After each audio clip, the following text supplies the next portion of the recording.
Our Holy Gospel for this second Sunday of Lent recounts the event of the transfiguration of Jesus on Mount Tabor in the presence of three of his disciples.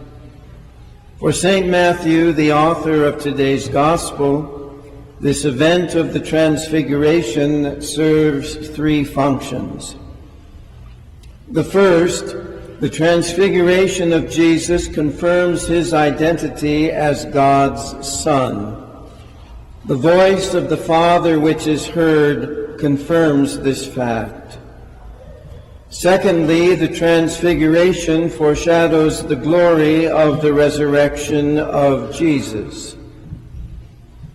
And thirdly, this event reminds us not to dwell on the mountain so as to avoid the passion of Christ, but to rise and not to be afraid of what awaits the true disciples of Jesus.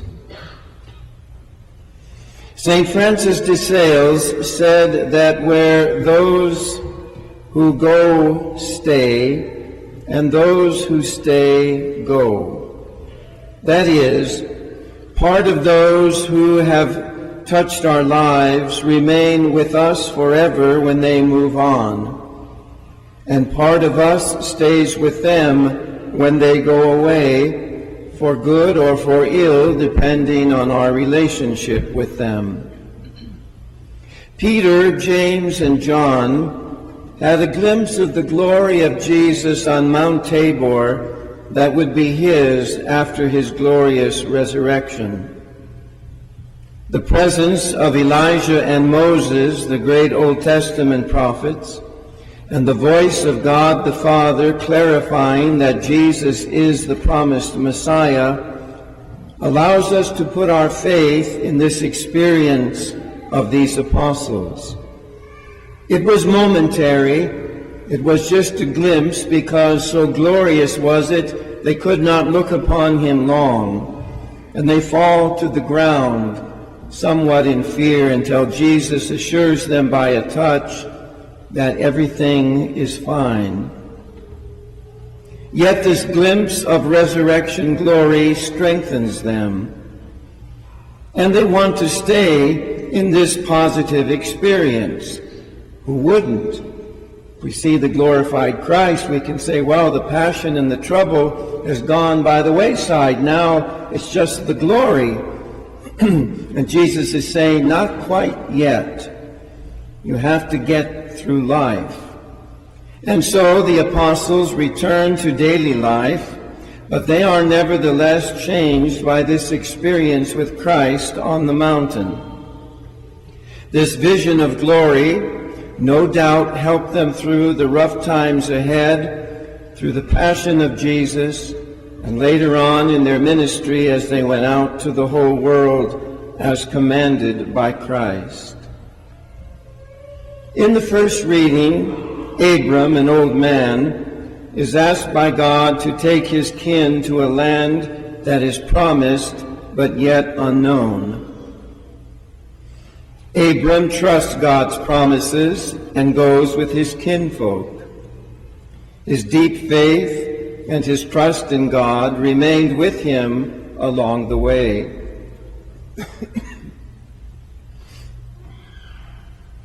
We are, my brothers and sisters, in this holy Lenten season, and Lent invites us to leave life as we have known it and to embrace the life of the gospel more fully.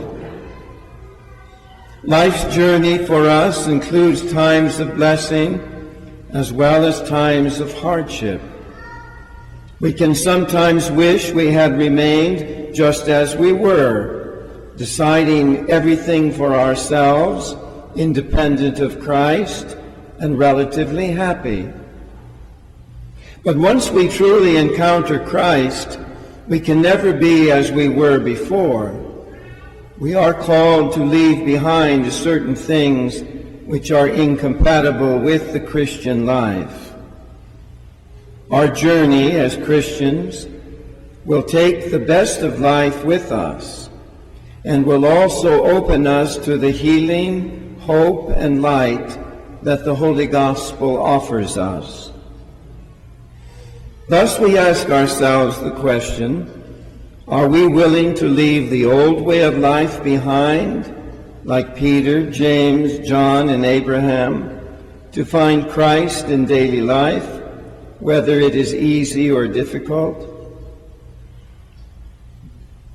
We must ask ourselves this Lent, what will go along with us on this journey, and what it is we should leave behind.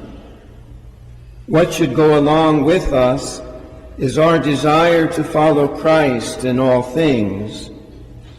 What should be left behind us is our old way of life, especially those aspects of our life which we know are sinful. As Lent continues, then, let us strive to put Christ above all else and to follow him on the path that leads to eternal life, so that, like Peter, James, and John, and all the righteous, we may see the glory of Christ in his eternal kingdom.